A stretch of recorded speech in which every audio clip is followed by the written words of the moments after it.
Hello again, it's us, we're back. Hey. Here we are, this is day 3. Yes, day 3. And show 4? Yes, because we've seen 3 between us.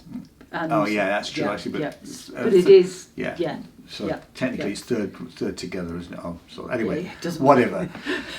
And this was my choice, yay!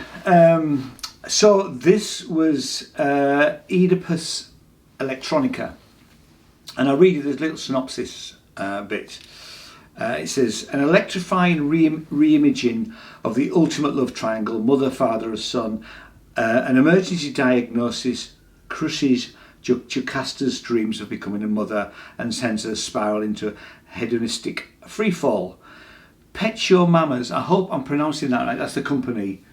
It could possibly be Pecho, but we're going with Pecho. Pecho Mama. We have tried to Apologies find out. if we've got that wrong. Yeah.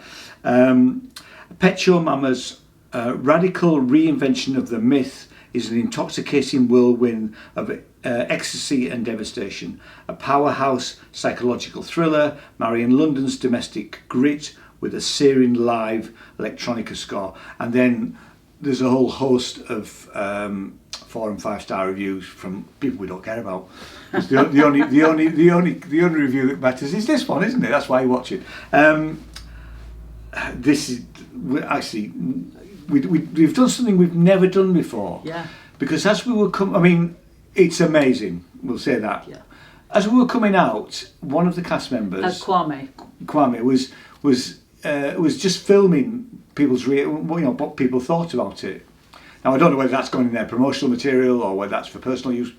Doesn't matter really. Anyway, we walked down the stairs. Then you said, "I said, look, we've never done this before, but shall we go up and just say a bit, which." So he filmed us saying that here it is. It's a 5-star review, but we'll get onto that in a bit anyway. So we went back and we spoke to him, and he filmed us, and we told him who we were and what we were doing, and that we were absolutely blown away by it.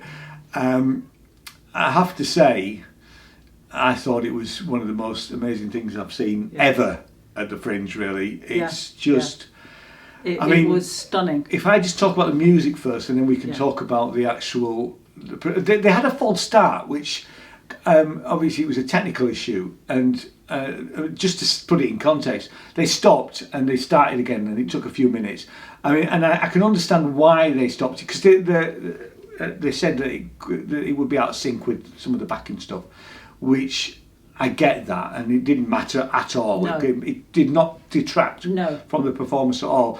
And you expect that. It's still early in the Fringe, and there are still technical issues for some of these shows we see. And this is such a complex production that I'm not surprised really that they wanted to stop and start it again. It needed to be in sync. To be spot on, because you have 2 musicians, a drummer guitarist actually, he played guitar and played the drums, and a keyboard player playing 2 synthesizers, and clearly it's for me it looked slightly improvised, the score.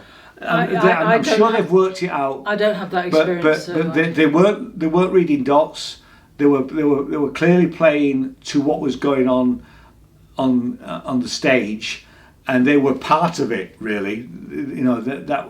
I loved the fact that they'll have worked out the important things, but I think some of that, from a musician's point of view, and I'm sure they'll tell me if I'm wrong, I thought some of it was improvised, and it was done amazingly brilliant. It was brilliant.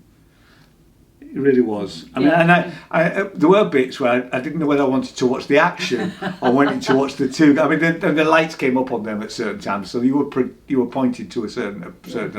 But I was watching them and watching the action at the same time, because what they were doing was fantastic as well. It was integral to the whole play. When it finished, they all came down. They all took a bow together. So the 3 actor cast members and the 2 musicians as well. I wanted to ask you. I thought I don't know her name. The lead actress. Yes, her singing, because at first I thought, is she singing to a backing track? But actually no, she was singing live, and her voice was brilliant. It was amazing. It was just perfect. It was so atmospheric. I mean, there were no actual words. No, there weren't. But it was more than sounds. It was stunning. I mean, we found that they've got a little trailer which we'll put in. I might have put it in already, actually. So I may have put it at the beginning, so you've already seen it. Or I'll put it somewhere in this. Okay. Actually, no, I'll tell you what. So I'll put it in now. Right. Okay. So.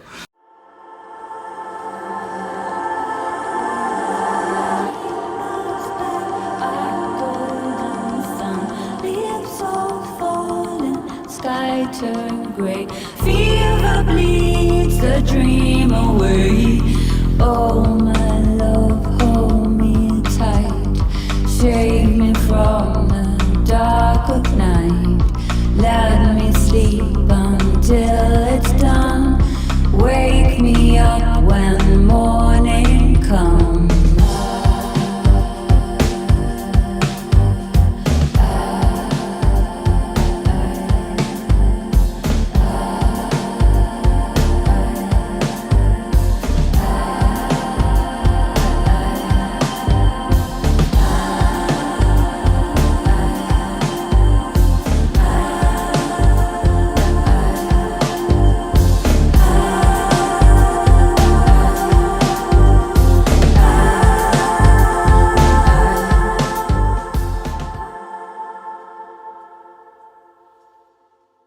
So you've seen the trailer. I just thought it was absolutely. I mean, it's worth mentioning that I'm not up on my Greek tragedies. You know, I'm not a Luddite, but and I sort of knew that Oedipus was in love with his mother, and you gave me a really great little synopsis. So by all means, tell me a little synopsis. I mean, and this isn't meant as a criticism whatsoever, but I mean, I think you need to know the story of Oedipus. I think you might. I mean, it will stand up on its own. I think. If you don't know, I'm sure. If you don't, because it's so dramatic. Yeah. But obviously, it's called Edinburgh Electronica for a reason, and it does. I mean, it's but the layers, the complex layers that are going on in this reimagining, because it's not the straightforward story.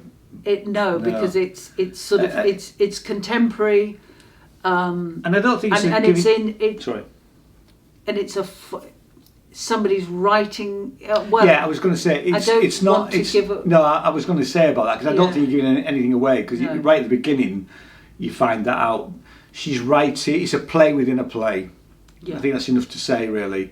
That I don't want to give any more than that away because you really. Here we are again. We said that in the last video. Here is another play or another piece of work that you absolutely must see if you can, because it is absolutely one of the most dramatic, strongest pieces of theatre that we have both seen. I mean, and even I'm thinking of other pieces of theatre. Like I said, this is one of those. Over the decades that we've been coming to Edinburgh Fringe, there are certain things that you remember. Like I was just going to say, we remembered seeing the Ian Drury thing, which was stunning, and then he got messed up somewhere along the line. We went to the West End, and it became something different.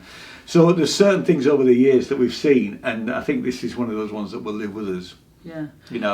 I mean, the level of acting was incredible. The emotion that each of the actors portrayed was incredible. I mean, it's quite visceral in parts.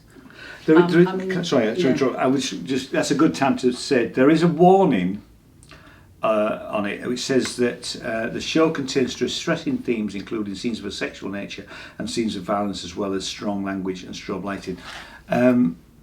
I have to say, the one of the violent moments was really felt visceral, Well, that's why I used that word, and what I was going to go on to say was that the scene where I can't without I don't want to give it away. That's the problem.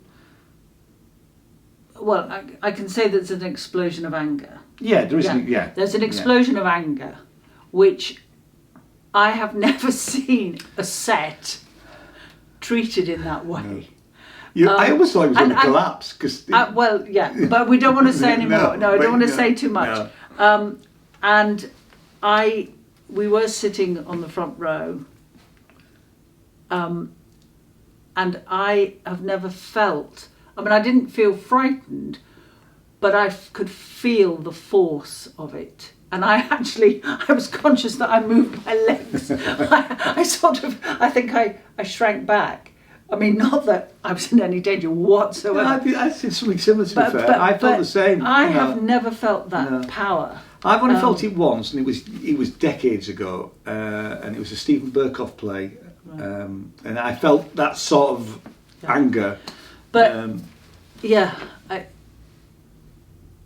the performances are just the whole thing. I mean, the performances, the musicians, the set, the stage design. Yeah. I mean, and it's at the Fringe, so there'll be another show going on there now.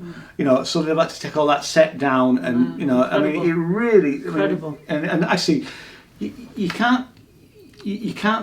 The technical guys who are in the team who are behind that doing.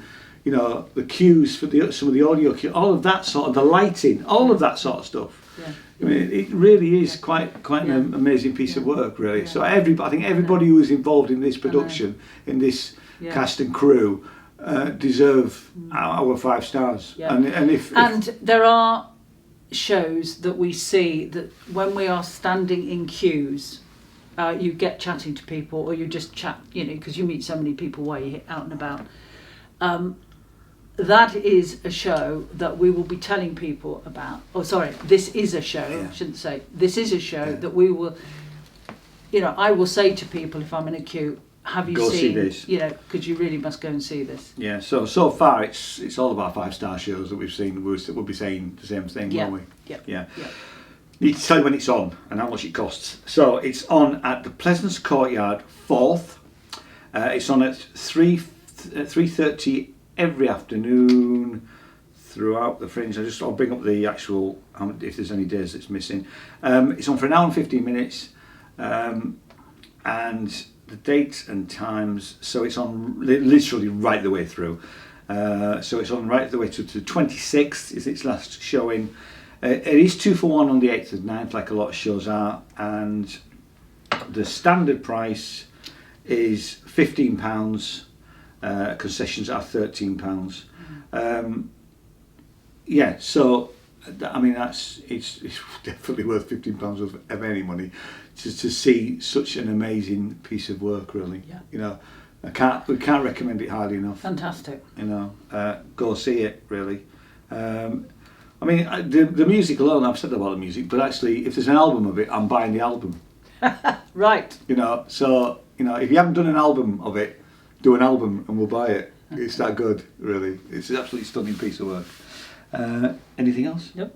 I think so. Thanks so much for watching. Cheers. We've got one more show to do today, although we are going to a press launch. We're going to the Space press launch in about an hour, where we get to see all bits of shows. Some of those shows we've already booked to see, so we'll be talking about them.